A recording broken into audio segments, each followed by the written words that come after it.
My diagnosis happened, and it's funny how we remember dates, you know, 23rd of April, 1998, 2:15 p.m. I walked into this neurologist's office, and I had probably since about the beginning of March been having a few symptoms. I'd actually been in Hobart swimming at the Masters Nationals, and I was probably the fittest I'd ever been for swimming, but I swam like a stone. When I got home, I thought I had the flu. My balance was off. I just didn't feel right. I spent about a week in bed. I went to the doctor. He thought I had an inner ear infection because my balance, I'd walk down the hall and hit the wall. I'd walk outside and fall. And then my eyesight, I started having problems with my eyesight, double vision. And I walked into Merrington's Optical just to have my eyes tested, thinking it's got to be just something going on with my eyes. It was a young girl who was about 23. She just finished her schooling, and she knew exactly what it was, and she called my GP and said, have her tested for MS because she's got optic neuritis. I was 36 years old. He said, you've got MS. Basically, your life is over as you know it. So I would suggest you go home and get your affairs in order before you become incapacitated.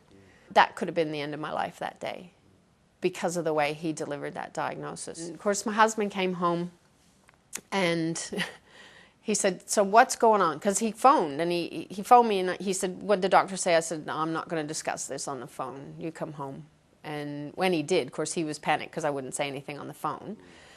And I told him, I said, I have multiple sclerosis. And he's like, the hell is that? And I said, well, I'm not really sure. I just have it. And I told him what he had said. And I said, so you can have the house. I'll give you a divorce. I'm going to go home. And he just looked at me, and like all good Aussies, he went, God, you're an idiot. And I said, no, you don't. I was in a panic state. I said, no, you just don't get it. Like, this is what he said. He says, I don't give a damn what he said. He said, you don't have it. We have it. We'll deal with it. You know, it's funny. Don't ever use the word sufferers to people with MS, because I find that most people with MS, we live with it, we deal with it. You talk about family. Our family suffers. I've got relapsing and remitting MS, so I would invariably have a relapse where the legs might stop working, the bladder might stop working, I'd have numb face or pins and needles in my hands, fatigue would hit.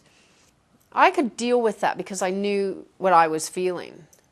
My husband would be an absolute mess because there's nothing he can do. With work, at the beginning, they were great because I was fine. I looked fine. But as the disease progressed and I got to the point where I was in a wheelchair and trying to maneuver around an office that really wasn't wheelchair friendly, they had never had anybody with a disability, I'd stress so much about getting back to full-time work that I'd have another relapse once I got back there. So stress for me with MS is probably the worst thing, one of the worst things that I can put on my body, because any kind of stress and it just crumpled. I got the disability payout, which was great for us because it gave me my superannuation as if I'd been there for 25 years. So we were able to eventually pay our house off. But in amongst all of this happening, and you talk about, you know, the rest of the family, when I got very ill at one point, my husband got retrenched at the same time. That was where income protection really kicked in for us, because it actually saved our house. I had trauma insurance, and I got a payout. I had some major problems with my bladder and bowel, more so than most people with MS, where I had major surgery in my bowel, and yeah, we got the trauma payout as well. I'd never been sick a day in my life, and this was never something that I ever thought would happen to me. You know, we all have these visions of what we're going to do with our life, and it's that old adage, you know, you're following this straight road, and all of a sudden there's a 90-degree turn, you're faced with a wall, and you go, oh my God, what am I going to do now? But a lot of the stuff I do, I started a charity event to raise money for MS Victoria back then. It was 10 years ago, and their Go for Gold scholarship program. They couldn't find the funding for $10,000 to give 5 scholarships of $2,000 to people with MS to follow a dream. And I thought, oh, I can get my swim club involved. We will raise the sports scholarship. And that year we actually invited other teams to partake, and we raised $22,000 the first year. We're at $2,041,000 in the 10 years. So it's been great. Well, number one, make sure you have all the protection that you can, not in a health way, but in a financial way. You can't predict what's going to happen tomorrow. Today's the only guarantee you have. And so I always say live every day. Live life like it's a terminal illness, I guess, is a really good way to look at it. And look, MS has taught me a few really good lessons. And I think my favorite one is that you have to dare to face your fears and believe in yourself.